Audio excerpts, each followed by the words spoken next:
Bonjour à tous. Des dizaines de milliers de soldats en Ukraine sous contrôle de l'Europe. Un déploiement militaire XXL contre la Russie. Et on n'en parle pas? En France, on n'en parle pas? Alors que ces annonces viennent d'être faites par Ursula von der Leyen, qui est en tournée dans les pays limitrophes de la Russie, sur les zones de front, et qu'elle vient de faire une très grande interview au Financial Times, et qu'il y a une réunion à l'Elysée pour mettre en place tout ça ce jeudi, 4 septembre. On n'en parle pas? Ben, on a intérêt à en parler. Parce que ça fait écho au plan révélé par le canard enchaîné. J'en ai parlé en vidéo sur la préparation des hôpitaux français pour accueillir 100 000 soldats, des blessés, des zones de guerre. Ça fait écho à beaucoup de choses. Et cette volonté de l'Union européenne de faire le coup d'État militaire. Vous allez voir tout ça, c'est très concret dans cette vidéo. Et la seule fois où von der Leyen rencontre des gens dans sa tournée, ça se passe très mal pour elle. Je vais vous en parler, très très mal pour elle, accueil dramatique. Les gens veulent la paix. Et nous, on veut la paix et donc le Frexit, la sortie de la France de l'Union européenne. Et Macron, complice actif de tout ça, doit partir. Ah bah ça tombe bien, ça fait partie des très grandes exigences portées par nos manifs énormes. Ça suffit, ce samedi 6 septembre, partout en France. Allez sur notre site, Canal Telegram Les Patriotes, pour voir les manifs partout en France. Et la manif nationale, c'est à Paris, ce samedi 6 septembre, rendez-vous 14h, Port-Royal RER, pour un cortège qui partira à 15h. Plus important que jamais. Venez et faites venir très nombreux. Ce sera parfaitement sécurisé. Les drapeaux français, en plus, on sera à deux jours du vote historique à l'Assemblée nationale pour faire tomber le gouvernement. Et là, il y a des enjeux sur lesquels nous devons être entendus et nous mobiliser. Venez très nombreux. On parlera aussi de tout ça, bien sûr, le 13 septembre à Arras, aux Assises de la souveraineté, notamment avec des personnalités comme M. Mirkovic, comme Caroline Galacteros, comme Jacques Cheminade, l'intervention de Régis Le Sommier, enfin vous allez voir, Romain Bessonnet, tous ces sujets-là seront abordés. Inscrivez-vous pour Arras, c'est dans moins de 2 semaines par le lien sous la vidéo en description, Assises de la souveraineté du 13 septembre. Ça part très vite, c'est ouvert à tous, c'est que 5 € pour toute la journée. Il y a un parking gratuit, 800 places, restauration sur place, c'est à 10 minutes à pied de la gare. Tout est fait pour que ça se passe bien. Ça part très vite, il y a beaucoup de place, mais pensez à vous inscrire. On ne pourra pas pousser les murs indéfiniment par le lien sous la vidéo en description. Évidemment, merci de partager cette vidéo. Un petit clic sur le bouton s'abonner à la chaîne. On vient de dépasser, grâce à vous, les 626 000 abonnés. C'est juste un clic, c'est gratuit pour vous. Vous êtes abonné à la chaîne grâce à vous, à cet abonnement. Les vidéos sont mieux recommandées, touchent plus de monde. Merci d'avance d'y penser. Je vous attends, patriotes. Voilà, en ce début de semaine, en ce début de septembre, en cette rentrée, vous sentez que septembre va secouer. Vous sentez que 2025 rebat les cartes complètement. Vous sentez que c'est maintenant que les grands enjeux se jouent. Vous êtes là dans le plus grand mouvement souverainiste et de résistance de France qui s'appelle les Patriotes. Eh bien, c'est le moment de venir pour nous et nos enfants. Et si on veut échapper à cette guerre XXL que nous promettent les européistes, ben je crois que c'est le temps, c'est vraiment le moment de se mobiliser. Je vous attends. Vous êtes les bienvenus tous pour ces belles valeurs de liberté, de paix, d'avenir de la France libre. Vous pouvez adhérer ou réadhérer aux Patriotes dès maintenant, pas demain, dès maintenant par le premier lien sous la vidéo en description. Bienvenue ou re-bienvenue. Ou faire un don au mouvement par le deuxième lien sous la vidéo en description, ce qui nous permet de financer nos actions comme Arras, le 6 septembre et tout le reste, sinon on ne peut pas. Nous n'avons pas de financement public, je le rappelle, pas de subvention, 0 €. On n'est pas comme la presse, on n'est pas comme les partis du système. Voilà, merci à vous. Et les liens pour adhérer, réadhérer, faire un don sont aussi sur le site les-patriotes.fr. En plus, tout ça fait baisser vos impôts. Il y a 2 tiers de défiscalisation pour vous sur chaque adhésion, réadhésion ou don patriote. Profitez-en. Bravo aux donateurs, bravo aux réadhérents. Bienvenue aux nouveaux adhérents patriotes. On y va. Von der Leyen, des dizaines de milliers de soldats contre la Russie. D'abord, elle fait sa tournée des frontières. Alors, tout est expliqué sur un site officiel qui est celui de la représentation de la France auprès de l'Union européenne, qui a mis en ligne tout son programme. Parce que pour trouver des articles dans la presse française, alors il y en a dans la presse suisse, il y en a dans la presse anglo-saxonne, mais la presse française, il faut se lever tôt. Mais sur le site de la représentation française à l'Union européenne ce 28 août, le titre, la présidente von der Leyen, bah oui, on l'appelle comme ça, hein, la présidente von der Leyen se rend dans les États membres situés aux frontières de l'Union européenne à partir du 29 août. Elle y est toujours là, dans 7 États membres. Alors, ils sont cités, hein, la Lettonie, la Finlande, l'Estonie, la Pologne, la Lituanie, la Bulgarie et la Roumanie. Avec des visites d'installation militaire, parce que le but c'est de préparer la guerre. Alors c'est précisé dans son programme, hein, je cite le site officiel, le 29 août en Lettonie, elle visite une usine de drones. Le 31 août en Pologne, elle est allée avec le Premier ministre Tusk, Donald Tusk, hyper européiste, à la frontière avec la Biélorussie, donc une espèce de provocation, de défi. Puis le même jour à Sofia, en Bulgarie, elle a visité le plus grand site d'armement du pays. Vous allez voir que là d'ailleurs ça s'est mal passé pour elle, je vais y revenir, c'est très important, parce que c'est le seul moment où elle a été en contact avec des vrais gens. 1er septembre en Lituanie, de nouveau elle va à la frontière avec la Biélorussie, donc toujours une sorte de provocation. Et puis le même jour en Roumanie, où elle va rencontrer notamment la mission de l'OTAN dressée contre la Russie. Notamment il y a 2000 soldats français là-bas, vous le savez. Elle finit par le plus stratégique, la Roumanie. C'est pour ça qu'ils ont fait d'ailleurs leur coup d'État contre Georgescu en annulant l'élection présidentielle. Enfin, vous êtes au courant de tout ça. On en parle beaucoup sur cette chaîne. On s'est même mobilisé. Nous, on a même fait, seul mouvement politique de France, à avoir fait une manif au pied de l'ambassade de Roumanie à Paris, pour mettre la pression et faire connaître aux Français ce sujet quand personne n'en parlait à l'époque, je le rappelle. Bon, mais c'est une folie. Alors, vous savez, en plus, il y a une espèce de symbolique. Elle fait la tournée des zones de front. Mais c'est un peu, si vous voulez, c'est dans l'imaginaire collectif ce que fait par exemple en France un président de la République pendant la Première Guerre mondiale. On va sur les zones de tranchées, on fait la tournée. C'est une posture de chef de guerre. Et d'ailleurs, vous allez voir les images, j'en ai diffusé sur mes réseaux, elle se présente en posture de chef de guerre. C'est la chef de guerre. Elle veut son armée européenne. C'est fait pour ça d'ailleurs. Elle est hyper agressive en plus.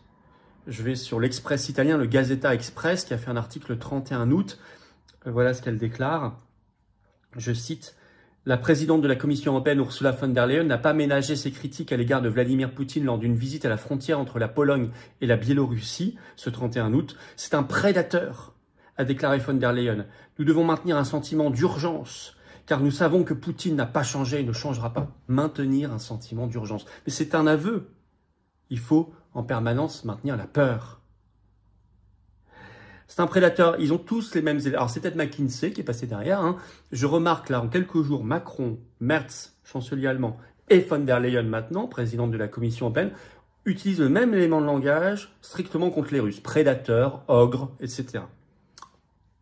Alors, et puis elle donne cette interview, sortie ce 1er septembre au Financial Times, qui est repris mondialement, c'est un journal britannique, mais qui est repris mondialement. Le titre, c'est une interview assez longue. « L'Europe a un plan assez précis pour envoyer des troupes en Ukraine », déclare Ursula von der Leyen. Ça, c'est le titre. Elle dit « Le travail avance très bien ». Je vais vous citer un extrait. Les troupes, alors je cite le Financial Times, les troupes devraient comprendre potentiellement des dizaines de milliers de personnels dirigés par l'Europe. Coup d'État. Soutenu par l'aide des États-Unis, y compris des systèmes de commandement et de contrôle, des actifs de renseignement et de surveillance. Arrangement qui aurait été convenu lors d'une réunion entre le président Trump, le président Zelensky et les hauts dirigeants européens le mois dernier. En tout cas, ça, c'est ce que dit von der Leyen. C'est pas ce que dit Trump. Ceux qui ont rencontré Trump à Washington devraient se réunir à Paris ce 4 septembre, à l'invitation du président français Emmanuel Macron pour poursuivre les discussions de haut niveau, ont déclaré 3 diplomates informés des plans au Financial Times. Ils comprennent le chancelier allemand Merz, le premier ministre britannique Starmer, le secrétaire général de l'OTAN Mark Rutte et von der Leyen. L'Élysée a refusé de commenter, ce qui veut dire que von der Leyen a grillé la communication et la politesse à Macron. La semaine dernière, je cite toujours, les chefs de la défense, de la coalition des volontaires, donc les chefs d'état-major des armées, se sont rencontrés et ont élaboré des plans assez précis. On n'était même pas au courant, a déclaré von der Leyen, c'est elle qui nous l'apprend, y compris des discussions sur les éléments nécessaires à une constitution de troupes fonctionnelles. Donc, en catimini maintenant, les chefs d'état-major des armées se réunissent, mettent au point des plans militaires, avec des dizaines de milliers de soldats. Alors, avec une pression sur les États membres, je cite toujours, bien sûr, il faut toujours une décision politique du pays, car le déploiement de troupes est l'une des décisions souveraines les plus importantes d'une nation, ajoute von der Leyen. Mais le sentiment d'urgence est très élevé. Il avance, ça prend vraiment forme. C'est-à-dire qu'elle dit, oui, vous pouvez toujours décider formellement, mais on vous met la pression. Il y a un sentiment d'urgence très élevé.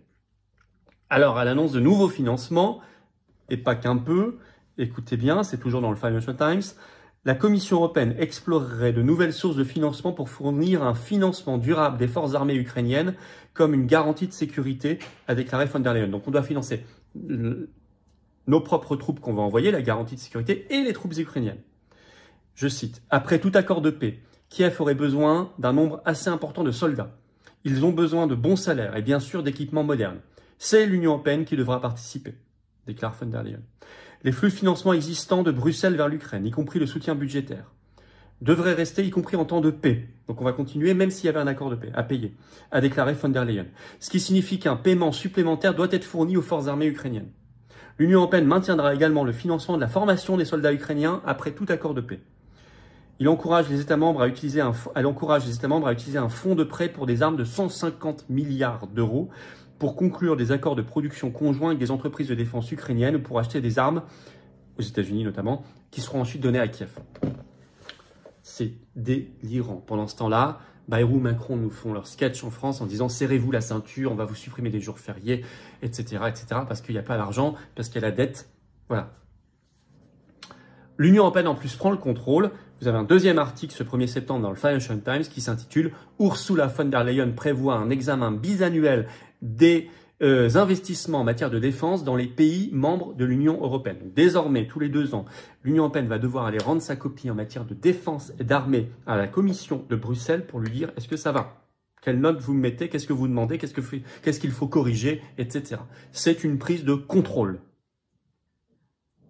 C'est le même coup d'État que pendant le Covid sur la santé, mais cette fois en matière de défense. Elle veut son armée européenne, elle veut même nous piquer la dissuasion nucléaire française. Ceux qui ne veulent pas venir à la manif du 6 septembre, je ne sais pas ce qu'il leur faut en plus. Honnêtement, pensez à vous, pensez au pays, pensez à vos enfants, vos éventuels petits-enfants. Samedi 6 septembre, rendez-vous 14h, Port-Royal à Paris, le cortège partira à 15h. Venez avant, il y aura beaucoup de monde. Et partout en France. Allez sur notre site, on a 20 rendez-vous grâce à nos formidables militants délégués et référents. C'est repris par la presse. Alors les Échos, seul article français qui en parle ce 1er septembre. Guerre en Ukraine, l'Europe prépare un plan de déploiement de ses troupes. Blick en Suisse, vous me direz c'est presque les mêmes lettres, non, en Suisse, 1er septembre, le titre, les contours du déploiement militaire XXL de l'Union européenne en Ukraine se précisent. On parle de déploiement militaire XXL, mais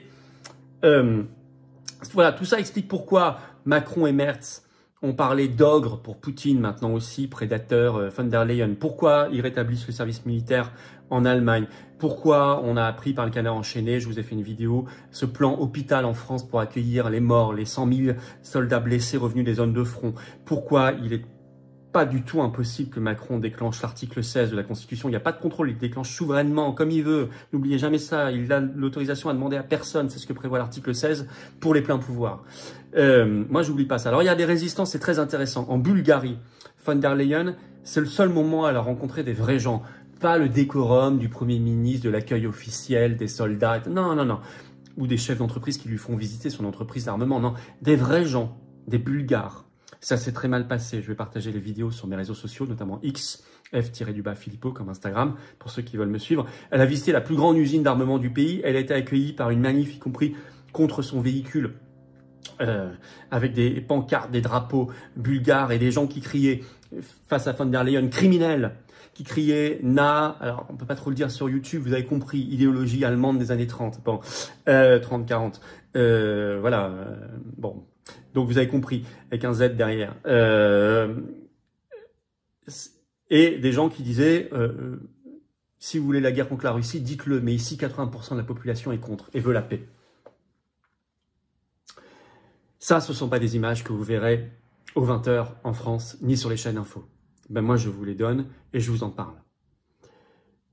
C'est sidérant d'ailleurs qu'on ne parle pas plus de tout cela en France, car ils avancent dans leur folie. Le Frexit, plus que jamais, c'est la paix. La sortie de la France de l'Union européenne, c'est la paix. L'Europe, c'est la guerre. Il faut le Frexit. Il faut le départ de Macron. On voit qu'il est tout à fait complice de ça. Il organise ce jeudi 4 septembre à l'Élysée une réunion de cadrage de ça, avec von der Leyen. Frexit, départ de Macron, retrait de la France de la guerre d'Ukraine, c'est 3 des 6 exigences portées par nos grandes manifs, ça suffit ce samedi 6 septembre. Venez très nombreux, manif nationale, rendez-vous 14h, Paris, Port-Royal RER, départ du cortège à 15h et partout en France. Il y a le lien vers le canal Telegram sous la vidéo en description des Patriotes pour voir notamment les rendez-vous ou sur notre site, bien sûr. Au Facebook, on le met partout. Par ailleurs, samedi 13 septembre, toute la journée, c'est les assises de la souveraineté d'Arras. C'est largement le plus grand événement souverainiste de France. On va parler beaucoup de ça et de paix. On se prépare. C'est un Arras offensif de combat et de rassemblement. Inscrivez-vous si vous voulez venir. On est à quelques jours de l'événement. C'est le lien sous la vidéo en description. Assises d'Arras le 13 septembre. Je vous attends tous, c'est ouvert à tous, adhérents ou pas. Vous êtes tous les bienvenus. Merci de partager la vidéo. Petit clic sur le bouton s'abonner, c'est un clic gratuit. Abonnez-vous à la chaîne, ça aidera beaucoup à une meilleure diffusion. Merci d'avance. Évidemment, je vous attends, patriotes. Colombe de la paix, elle est là. Hein. Quand je vous avais dit que 2025 serait intéressant, important, décisif, crucial, ben on le voit. Mais c'est important que vous soyez là. J'ai besoin de vous en cette rentrée. Il faut venir. On a un mouvement anti-oligarchique, attaqué par le système, indépendant. On n'a pas de financement public, c'est une force et en même temps une faiblesse parce que tout ce qu'on fait, on le fait que grâce aux adhésions, réadhésions et dons à 100%. Sinon, on ne peut pas. Or, on fait, nous. Nous, on fait, concrètement, et on rassemble. Mais on ne peut pas le faire sans vous, et avec vous, on gagnera. C'est le moment où le peuple français se lève. Hein. On le sent bien que ce septembre, il est très important. Vous pouvez adhérer ou réadhérer aux Patriotes dès maintenant par le premier lien sous la vidéo en description. Ce lien est également en commentaire épinglé. Une petite fiche sur l'écran maintenant et dans quelques secondes, un lien sur l'écran. Facile, bienvenue. Vous êtes les bienvenus. C'est le moment de se bouger. Vous pouvez faire un don au mouvement et nous aider à financer tout ça par le deuxième lien sous la vidéo en description. Les liens sont aussi sur le site les-patriotes.fr. Tout ça, je le rappelle, ça fait baisser vos impôts. Il y a 2 tiers de défiscalisation pour vous sur chaque adhésion, réadhésion ou don. Ça fait baisser très concrètement vos impôts. C'est un cadeau que vous ne faites pas au gouvernement. Profitez-en. Et puis, on est le 1er septembre. C'est le jour où on commence à afficher notre drapeau. Je vous en reparlerai. Mettez à votre balcon, à votre porte, à votre fenêtre, un drapeau français. Mais c'est le 1er septembre, l'opération qui commence dans le monde entier. C'est le moment, on commence. Ça va commencer timidement, vous commencerez à en voir un, puis 2. Voilà, on commence. Maintenant, maison ou appartement, on y va. En tout cas, bienvenue et re-bienvenue. Et bravo aux adhérents, réadhérents et donateurs, aux patriotes. J'ai besoin de vous. On va avoir la paix. Je vous le dis gravement aujourd'hui parce que la vidéo est particulièrement importante. Vive la France!